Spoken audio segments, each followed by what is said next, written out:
Accord.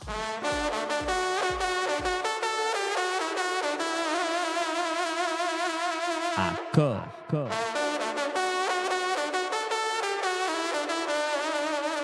Corps à corps. Alors je reprends les mots de Rachida Dati, notre sniper national. Aujourd'hui, 62% des Français préfèrent l'information délivrée par les réseaux sociaux et non les professionnels de l'information. C'est elle qui le dit.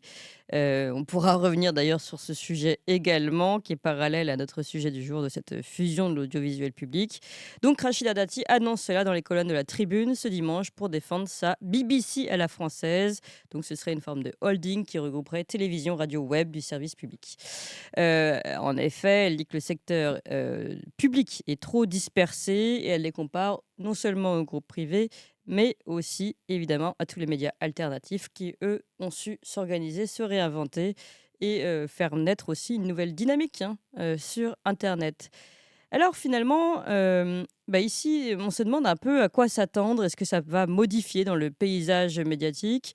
La majorité des journalistes de l'audiovisuel public, évidemment, sont très inquiets. Grève jeudi, grève vendredi à France Télévisions, Radio France, l'INA, France Média Monde. Tout ça pour protester contre ce projet de réforme. Ils craignent une perte d'indépendance journalistique de leur part et des coupes budgétaires. Heu, de l'autre côté, nous, on se demande ce que ça peut changer pour nous. Est-ce que finalement, en effet, l'audiovisuel public peut être encore plus à la solde des autorités publiques? Si c'est possible, c'est une question qui se pose. Ou est-ce que ça augure finalement de la fin du service public ou au contraire d'une nouvelle dynamique? Voilà toutes ces questions, tout en s'interrogeant évidemment sur ce qu'est le rôle du véritable journalisme aujourd'hui. Je précise et ça vient de tomber justement, donc c'est marrant, d'ailleurs c'est peut-être organisé, on ne sait pas. Le think tank, libéral et conservateur, vous savez, Thomas More, a publié hier un rapport qui étrie en particulier France Inter, mais l'ensemble de Radio France, en précisant que ils ont fait un sondage et sur ce sondage, plutôt une étude, ils ont vu que pendant 6 jours sur cette radio publique, eh bien, il y avait beaucoup plus de personnes invitées de la frange de gauche qui s'exprimaient, beaucoup plus que celles de droite et cela sans respect, des résultats de chaque groupe politique. Donc par exemple pour la gauche, ils sont, représentés à 50 sur le plateau pour un résultat de 33 aux élections. Tandis que la droite radicale, elle s'exprime, à 10 sur les plateaux, pour un résultat aux législatives de 24. Donc on voit bien la distorsion et donc le non-respect finalement, auquel, est pourtant censé se tenir, ce France Inter notamment, puisqu'il s'agit ici de France Inter. Voilà toutes les questions qu'on pose aujourd'hui à mes 2 invités, Didier Maistre et Frédéric Egouy. Bonjour à vous 2. Bonjour. Bonjour. Et merci d'être avec moi, ce matin. Alors Frédéric Egouy, vous êtes journaliste indépendant et vous analysez beaucoup, ce qui se passe, justement la prise de pouvoir des autorités sur les médias et Didier Maistre également, ancien patron de Sud Radio. Vous avez bataillé pour, l'indépendance, de vos chaînes et vous êtes chroniqueur tocsin évidemment. Alors comment, Didier Maisto, interprétez-vous cette, réforme, de l'audiovisuel public? D'abord, avant de commencer à voir ce que ça peut changer pour nous, dans quel objectif font-ils cela, eux? Est-ce que c'est un objectif avant tout économique ou, de mainmise et de soumission, d'un média qui l'est déjà pas mal? Bon, économique, n'en parlons pas. Quand on est à 3 000 milliards de dettes et qu'on considère que la dette, on ne va pas la rembourser, c'est pas leur argent et c'est pas non plus leur préoccupation. Non, vous l'avez dit vous-même en introduction, l'idée, c'est de mettre toujours plus à la botte, sous sa dépendance, les médias publics. Vous me direz, vous l'avez dit vous-même d'ailleurs, que c'est déjà beaucoup le cas. Et effectivement, les médias publics ne sont plus que le réceptacle de la parole essentiellement élyséenne, mais plus largement de tous les pouvoirs, enfin de l'exécutif en général et des pouvoirs économiques qui le nourrissent. Je voudrais juste réagir sur l'étude de Thomas More.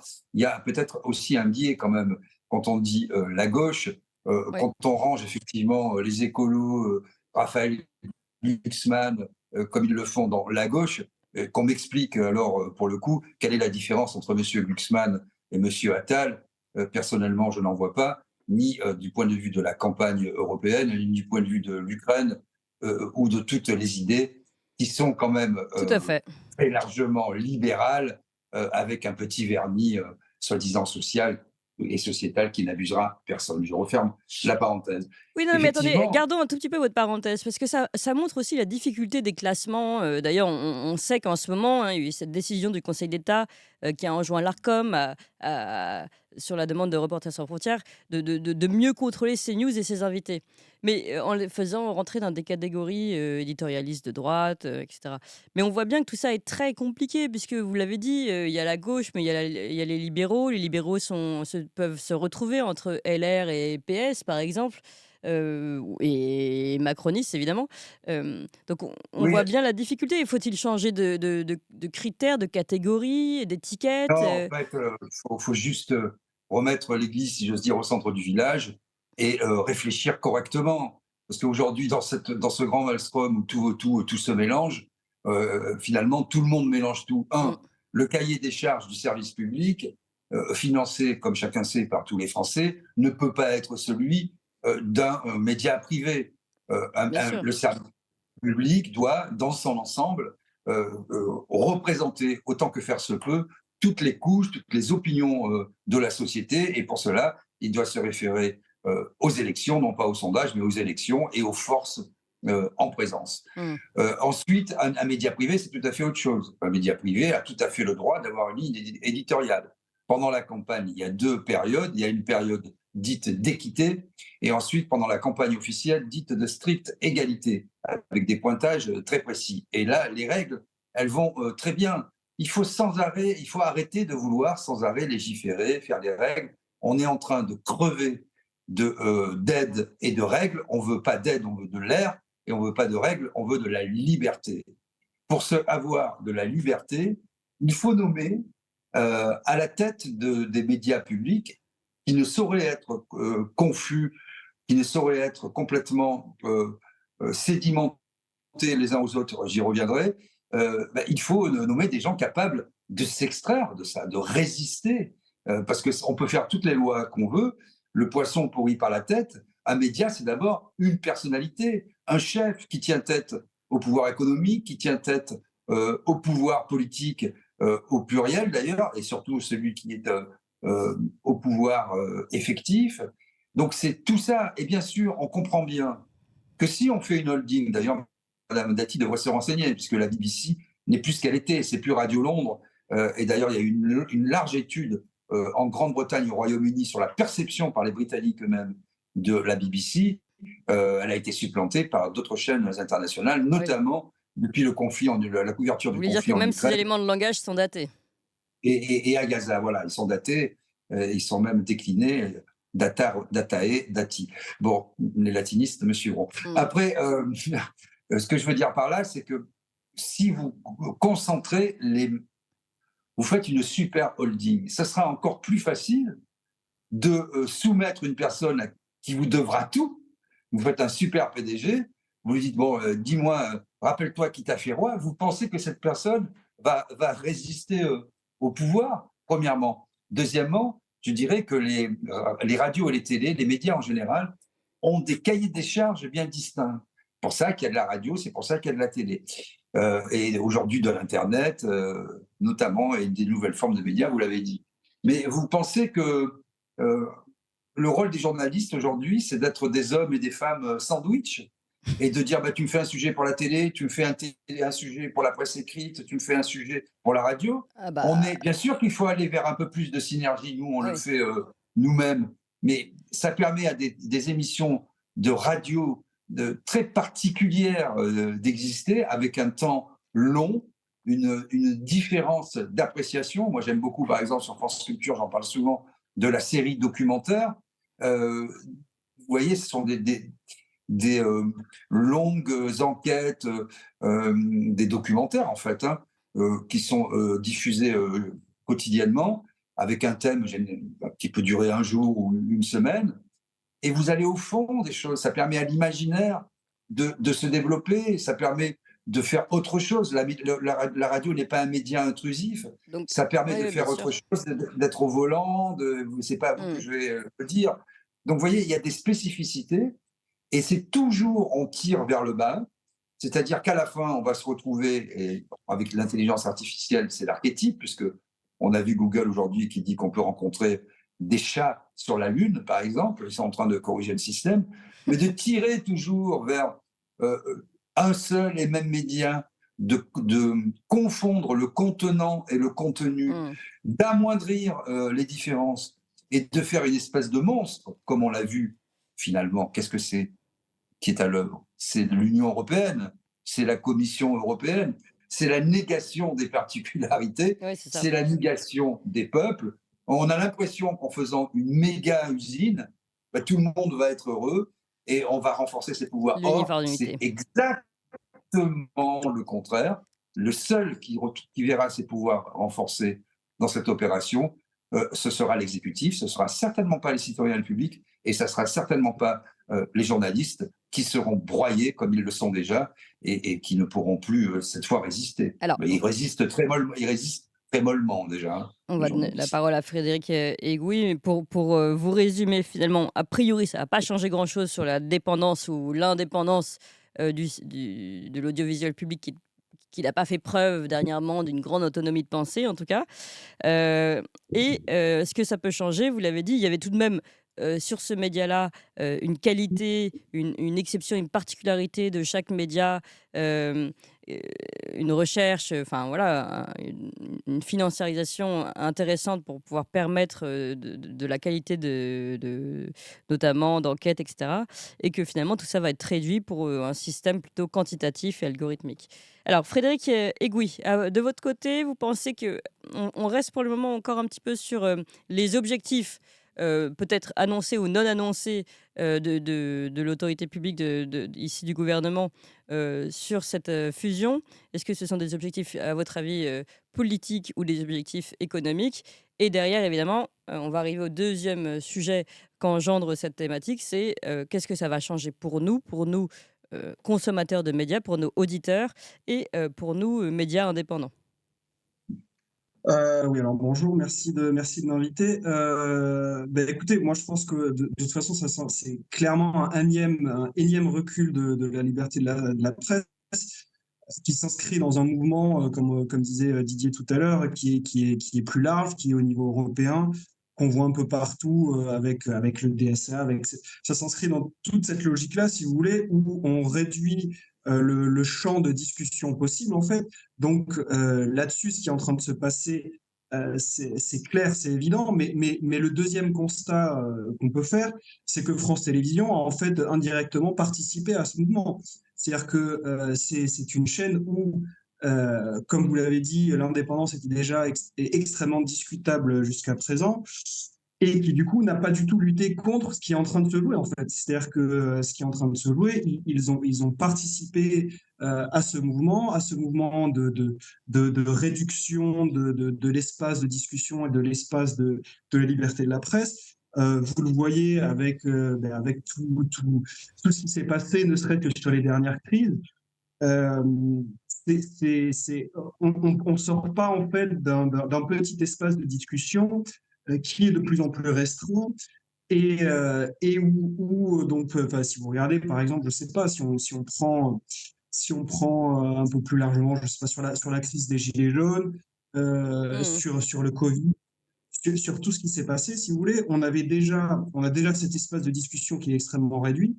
C'est-à-dire que vous avez un média où il était impossible de s'exprimer, et donc euh, Oui, et c'était sur- revendiqué, hein? non, tout à fait. Et ils n'ont pas réagi non plus à toutes les attaques qui existent déjà contre la liberté de la presse. Et Tout à fait. aujourd'hui, du coup, ils en sont victimes.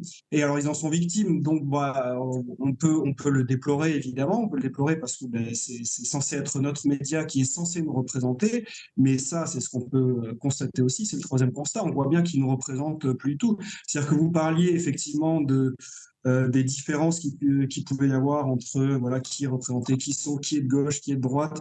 Est-ce qu'il y a plus des gens de gauche? Alors c'est vrai, mais le corps social français, c'est aussi autre chose. C'est-à-dire qu'il y a les gens qui votent, mais il y a aussi tous les gens qui votent pas, C'est et ça. qui ont aussi le droit et la nécessité de s'exprimer. C'est ce qu'on voit aujourd'hui. Enfin, on traverse une crise démocratique, si vous voulez, qui est grande, et c'est parce que les gens qui ne votent plus aujourd'hui voient bien qu'ils ne sont plus représentés, ils ne sont plus représentés par leurs représentants politiques, ils sont plus représentés par les journalistes, ils sont plus représentés par personne aujourd'hui. Et ça, c'est clair que c'est pas du tout quelque chose qui s'améliore. Et c'est quelque chose, c'est ce que je dis, qui, à mon sens, France Télévisions creuse un peu sa tombe en ne cherchant pas à faire entendre toutes ces voix qui sont représentées, qui doivent être représentées dans le corps social français. Et donc aujourd'hui, ils en payent le prix. Donc voilà, c'est pas une surprise, Oui. mais Et c'est vrai que finalement assez logique. les autres qui ont déjà payé le prix de leur indépendance d'esprit ont du mal à venir aujourd'hui voler au secours ou vouloir voler au secours de l'audiovisuel public, comme on a pu le voir pour Guillaume Meurice qui s'est moqué de toutes les personnes qui étaient censurées les unes après les autres. Quand ça lui arrive, forcément, on a un peu tendance, même si on est tous pour la liberté d'expression, à avoir du mal à vouloir courir à son secours, quoi. Ouais, tout à fait. Et c'est sûr que c'est un peu difficile. Vous parlez de Guillaume Meurice, ou je sais pas, on peut parler de tous les fact-checkers Oui. variés et divers qui sont là, qui, à mon sens, sont là Ils sont pour pas encore détruire censurés, eux, pour le l'information. coup. Et Ce oui, sera les derniers des Mohicans. Oui. ça c'est sûr que du coup, ils auront peut-être encore plus d'antennes. Enfin bon, mais oui, c'est sûr que c'est difficile de défendre ces gens-là, mais à mon sens, il faut le faire. Maintenant, il faut le faire sans être crédule. Voilà, on sait ce qui va se passer, on sait qu'il va y avoir une réduction. Maintenant, si on veut, on est tous d'accord qu'il faut une réforme de France Télévisions, mais comme disait Didier Maisto, il faut qu'on amène une réforme qui soit vraiment très différente. Et aujourd'hui, je vois pas. J'ai du mal à voir. Alors, je suis moins expert et peut-être que Didier Massieu aura de meilleures réponses là-dessus.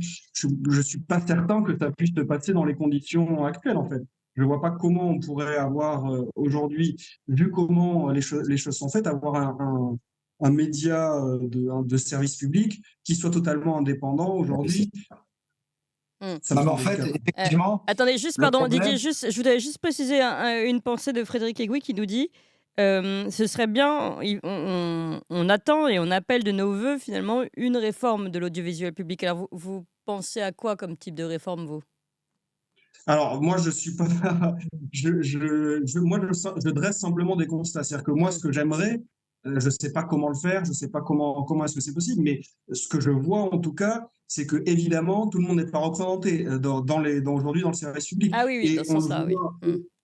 bien sûr, et on le voit, mais on le voit même. Enfin, vous avez eu aujourd'hui c'est-à-dire que même des gens comme qui sont, on va dire, dans le système et bien intégrés dans le système. Quelqu'un comme Bellamy, par exemple, quand il râle, quand il y a eu un débat Oui, oui, oui. Attal-Bardella, si vous voulez, il faut entendre son point qui est tout à fait justifié. Mmh, C'est-à-dire mmh, que moi, je m'en fous, enfin, j'ai rien pour Bellamy ou contre Bellamy, mmh. mais enfin, en l'occurrence, que sur le service public, au moment des européennes, on est un débat où on représente seulement deux partis, dont un, il n'est même pas selon les sondages. Et même, on pourrait se poser la question, pourquoi se baser sur les sondages pour faire ces débats-là? C'est quand même très discutable Oui, parce que qui fait les sondages? eh oui. Et donc, et avec un Premier ministre qui n'est même pas tête de liste, enfin, qu'est-ce que c'est que ça en fait? Ouais, C'est-à-dire ouais. que ça n'a absolument aucun sens, c'est absolument indéfendable. Et aujourd'hui, on en est là. Et évidemment, avec la réforme de demain, ça va être encore pire. Donc, on voit bien le chemin qu'on prend. Mais bon, voilà, il y a une réforme évidente à faire. Maintenant, évidemment, personne ne pense que la réforme de Macron ira dans le bon sens. Ouais. Évidemment, elle ira dans le sens inverse. Ça, c'est clair et net. Mmh. Didier, pardon, alors reprenez. oui, en fait, je pense que Frédéric a bien mis le doigt là-dessus. Il y a un problème dans les esprits, si vous voulez, au départ. Donc, on peut faire toutes les modifications, les aggiornamento qu'on veut. Si dans la tête, au départ, on borne les choses de telle manière que ça ne déborde pas, ça ne débordera pas. Je reprendrai la dichotomie faite par Todd sur les oligarchies libérales, telles que la France, avec les médias qui lui sont affidés, et les démocraties dites autoritaires. Oui. Nous sommes dans une oligarchie libérale. Et la patronne de France Inter, comme vous l'avez dit, l'a très bien exprimé, pour le coup, de façon objective, enfin, Oui. objectivée en tout cas, en disant, mais nous, on sait, c'est-à-dire que nous sommes des sachants, nous sommes au-dessus de la mêlée, nous sommes en quelque sorte des super citoyens, des élus sinon de Dieu, du moins dont on ne sait quelle immanence, et qui viennent dire le bien et le mal. On peut parler de tel... quand il s'agit des vaccins, il faut qu'on soit pro-vaccin et pro-Pfizer. Il faut que l'on puisse Oui. Et parler on de... revendique de refuser d'inviter l'autre frange de la pensée. Parce que eux savent, Oui. c'est-à-dire dans leur tête, mais c'est comme ça que s'est construit l'Europe, et c'est comme ça que vivent les partis qui se sont eux-mêmes autoproclamés, hein, partis de gouvernement. C'est-à-dire, il y a des partis de gouvernement et d'autres qui ne le seraient pas. Il y a des gens qui savent et d'autres qui sont des manants. Il y a des gens qui ont des dents magnifiques et il y a des sans-dents. Il y a des citoyens modèles et des factieux, des séditieux. Et ça, c'est M. Macron qui a mis cette politique en œuvre, qui l'a fait de façon désinhibée, à telle enseigne que même le mélange des gens, quand vous avez la patronne de France Inter, peu importe, mais c'est quand même significatif, qui est en couple avec Raphaël Enthoven. Tiens, Raphaël Enthoven, autoproclamé camp de la raison, qu'on voit partout sur les ondes, qui collabore à un magazine qui dit nous, la raison, c'est nous. La raison, c'est nous. Tous les autres sont des salopards. Parce qu'il n'y a qu'une une école de pensée française douée de raison, c'est nous. Et rien d'autre. Monsieur Glucksmann, qui est en couple avec la matinalière de la première matinale de France, France Inter, ça pose quand même un problème. On peut peut-être donner son nom. Oui. La patronne de Radio France, qui est de la même promotion que Monsieur Macron Alena, qui sont très amis, est-ce qu'elle a eu la moindre compétence en termes de journalisme, de médias, d'expertise, quelle qu'elle soit, sur les documentaires, sur ce que doit être un média? Voilà quelques exemples qui disent vraiment profondément, avant même, je dirais, le substrat de ce que ces gens ont dans la tête, leur substantifique moelle, s'il y en a une, parce que sinon dans la tête, parce que dans le dos, ils n'ont pas vraiment de colonne vertébrale.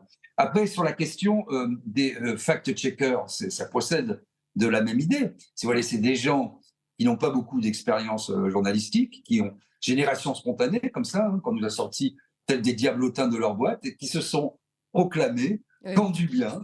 Je vais vous dire ce qu'il faut penser sur le Covid, je vais vous dire ce qu'il faut penser sur les Gilets jaunes, sur l'Ukraine, sur Gaza, la Palestine, Israël. Des gens qui n'ont pas beaucoup de formation, mais qui sont labellisés, mais mieux encore, qui sont financés et envoyés non seulement dans les médias, mais aussi dans les écoles, pour faire de la formation et de l'éducation aux médias. Qui sont cités, alors attendez, qui sont non seulement envoyés dans les écoles, mais qui sont cités dans les manuels scolaires et qui sont même dans les guides pour les professeurs, pour que quand les professeurs doivent enseigner à leurs élèves comment faire quand on ne sait pas vraiment pour lutter contre les fake news, pardon, parce que vous savez que c'est le mal de notre siècle, eh bien, on se reporte à ces petits caporals de l'information officielle. Alors, une idée aussi, justement, ce que disait Frédéric, bon, une idée, on peut en exprimer une. D'abord, je voudrais juste finir sur la production privée. Ce qu'on nous vend comme étant du service public, il y a aussi un véritable scandale. C'est parfois les amis de M. Macron qui sont à la tête de boîtes de production, qui font des programmes clés en main, labellisés pur jus macroniste. Ensuite, vous avez en aval vu à la télé, hein, le petit autocollant. Alors attendez, parce que là, tout le monde ne comprend pas. Je pense qu'il faut prendre un tout petit peu plus de temps. Alors, je vais expliquer. Ouais. C'est dans l'air, c'est politique. Toutes ces émissions très politiques, hein, mises en exergue sur France 5, elles sont produites par le Troisième œil Production, etc., les amis de monsieur Macron, monsieur Capton, monsieur Niel, à telle enseigne que même Lescure, qui a eu une belle carrière et qui a fait des choses plutôt intéressantes dans sa vie, est au bord de cette société et se retrouve jugé parti, puisqu'il est lui-même dans l'émission, qui est une pure récitation, une hagiographie macroniste de façon quotidienne. Les Français ne le savent pas, ça. C'est-à-dire, on achète des millions d'euros par an, des programmes qui sont produits par les amis de M. Macron pour faire la promotion de M. Macron et de ses amis, et on nous vend ça comme étant du service public. Alors, pour en sortir, il y a un truc très simple. Puisqu'on vote pour tout, y compris pour l'Eurovision, The Voice, la couleur des rideaux, etc., puisque c'est un enjeu démocratique principal et crucial, les médias, entendons de manière publique et télévisée, pour le coup, les principaux candidats, acceptons des candidatures des gens qui ont déjà dirigé des médias, qui connaissent le job, et puis on pondère ça par un vote des citoyens, projet contre projet, et puis on voit bien ce qui se passe. Et je peux vous dire que la télé française et la radio française, elle redeviendra une télé de qualité. J'ai voulu regarder hier un programme. Ça fait des années que je ne regarde plus la télé. C'était sur une chaîne, c'était TF1, il faut la citer, privée. Mais je me suis cogné, excusez-moi, 45 minutes de pub. Vous voyez, et encore, c'est du privé. Alors, dans le public, on dit il n'y a plus de pub, etc. Mais bien sûr qu'il y a de la pub, parce qu'il y a du sponsoring, il y a du parrainage, c'est de la pub déguisée. Donc, on vous met un petit programme de quelques secondes, et puis ça vous permet de vendre sans arrêt derrière le type, la boîte qui fait la promo de ce programme insipide et irregardable. Pareil, si vous voulez, pour Oui, la mais attendez, Didier production. Maisto, soyons, vous avez des patrons de radio, vous connaissez bien les impératifs économiques. La pub, malheureusement, c'est la vie aussi, hein. Si on n'a pas de pub, on n'a pas d'argent. Oui, Ou mais alors si on vous dépend voulez, complètement d'un actionnaire et c'est pas non plus forcément très intéressant. absolument. Donc là, c'est pour ça que je vous dis que j'ai pris exactement cet exemple pour démontrer, s'il en était encore besoin, que le service public n'est qu'une pâle copie du privé, en moins bien. C'est-à-dire, vous avez quand même de la publicité déguisée, vous avez quand même du privé qui vient y mettre son nez, des impératifs Oui, économiques, je comprends. politiques et sociétaux. Or, je rappelle quand même que ces budgets sont abondés par vous et moi, par l'ensemble des citoyens. Voilà, vous voyez, quand Radio France, par exemple, et je suis bien placé puisque je m'étais battu contre, mais finalement, il y a eu une dérogation pour une certaine somme annuelle en matière de publicité avec un plafond qui est explosé chaque année sans qu'il y ait aucune conséquence. Radio France peut faire de la publicité. Et avant, il y avait un comité, si vous voulez, la publicité était assez neutre. Vous pouviez dire je sais pas moi, une banque qui fait des services pour les particuliers et les entreprises. Aujourd'hui, vous pouvez qualifier de plus en plus avec du qualitatif, etc. Oui. Donc, c'est exactement du privé, le service public, avec les mêmes documentaires pourris. Il n'y a plus de grands reportages. Oui. Il n'y a plus Oui. les JT, ce sont les chiens écrasés.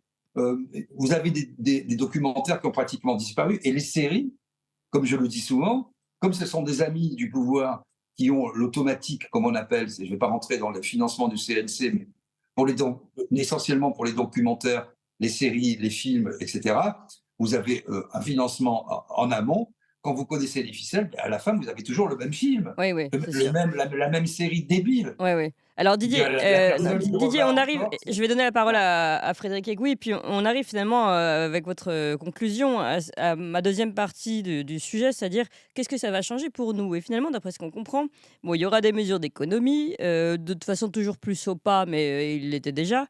Donc finalement, moins de qualité et ça va rien changer sur le fond. Est-ce que finalement, c'est pas un petit peu, ça annonce pas un petit peu la mort en tout cas de la richesse de ce service public? Et d'une certaine façon aussi, ce système de vases communicants qui va se reporter toujours un petit peu plus sur des médias indépendants et pourquoi pas alternatifs, Frédéric Egouy. Écoutez, ça, ce serait la bonne nouvelle, hein, parce qu'aujourd'hui, du coup, c'est clair que si vous voulez vous informer, vous êtes obligé d'aller voir ailleurs. Parce que qu'est-ce que ça va changer? Moi, si vous voulez, j'ai du mal à voir comment on peut avoir Didier Maisto parler des émissions, notamment politiques de France 5. Donc, moi, mes sujets de prédilection, notamment politique internationale. Oui. Qu'est-ce que vous voulez que ça change dans une émission qui est déjà complètement à sens unique? C'est-à-dire où il y a vraiment, véritablement aucun débat. C'est-à-dire qu'aujourd'hui, il faut bien se rendre compte que les dernières émissions où il y avait encore un peu de débat, vous avez quelqu'un comme Frédéric Tadei qui a encore pouvait inviter des gens sur le service public, qui était du coup une émission qui, malgré tout, était regardée et faisait, à mon sens, avancer le débat. Il a été obligé de s'exporter sur RT France, si vous voulez. Donc, ça veut quand même dire ce que ça veut dire. Et RT a été fermé, précisons-le, et donc aujourd'hui, il est sur CNews, mais il ne fait plus exactement la même chose. Tout à fait. Mais donc, qu'on me dise que l'émission de Léa Salamé va être encore plus à la gloire du macronisme, enfin, ça me fait doucement rigoler quand même, si vous voulez.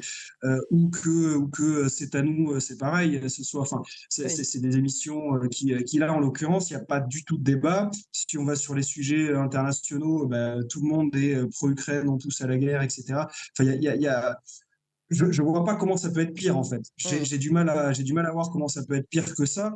Et si ça peut être pire, au final, comme vous le disiez, c'est peut-être un mal pour un bien. C'est-à-dire que ça va aller dans le sens de l'accélération du mouvement où les gens vont aller voir autre chose, vont aller regarder autre chose, vont aller lire autre chose.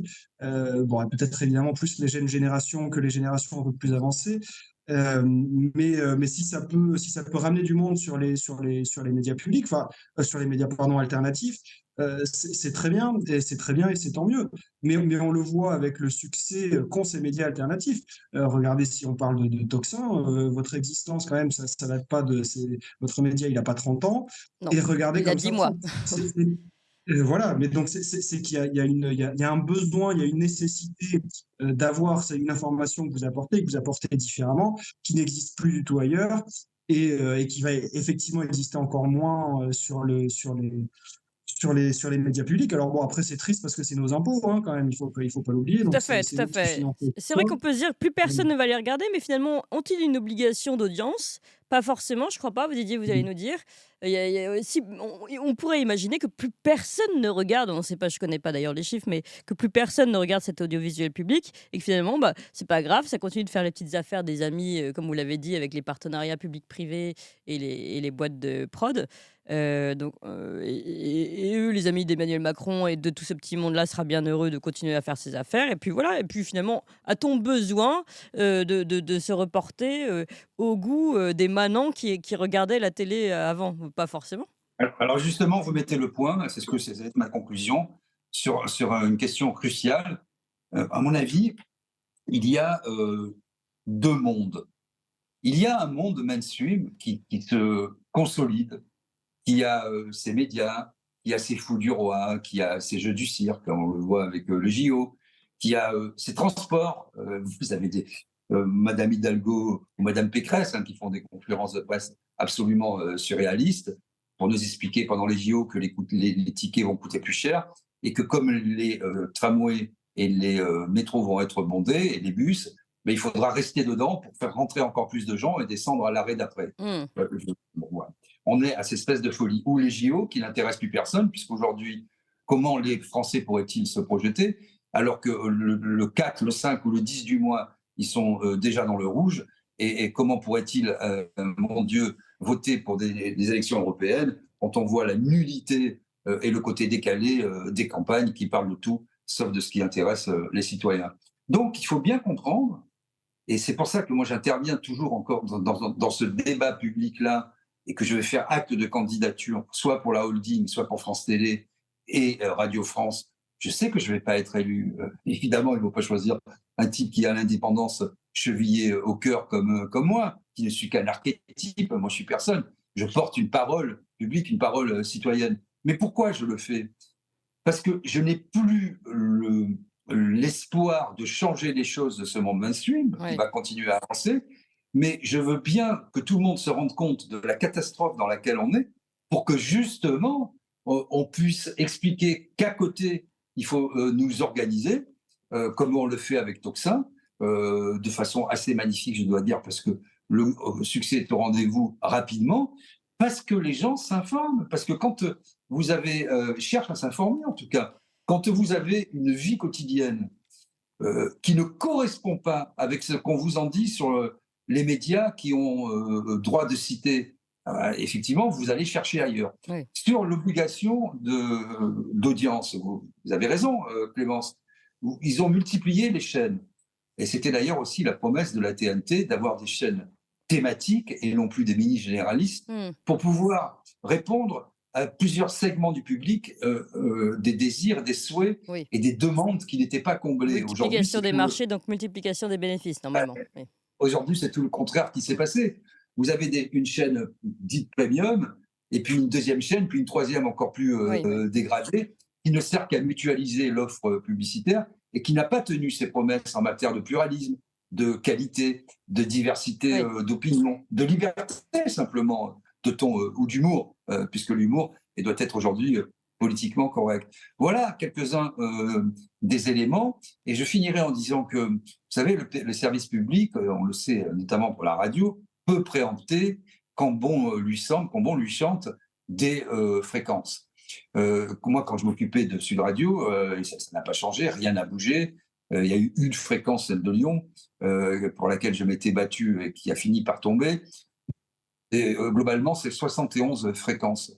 Vous avez France Inter, qui en a 500, RTL, pareil, les trois autres grandes chaînes, stations généralistes, pareil. Mais Mm. vous avez France Inter et les radios de Radio France qui ont parfois 3-4 fréquences pour pas louper 1 millimètre Oui, carré oui, c'est sûr. Ouais. C'est un de monopole. diffusion, C'est un quoi. monopole. C'est Et qui un arbitre ce monopole monopole? Eh d'État. bien, on retombe sur la même Voilà. question. Oui, Et ouais, non, comme vous avez raison. l'État aujourd'hui n'est plus un État indépendant, un État impartial, les médias ne sont plus que la courroie de transmission Ouais. d'un pouvoir politique affidé globalement à la finance, Oui.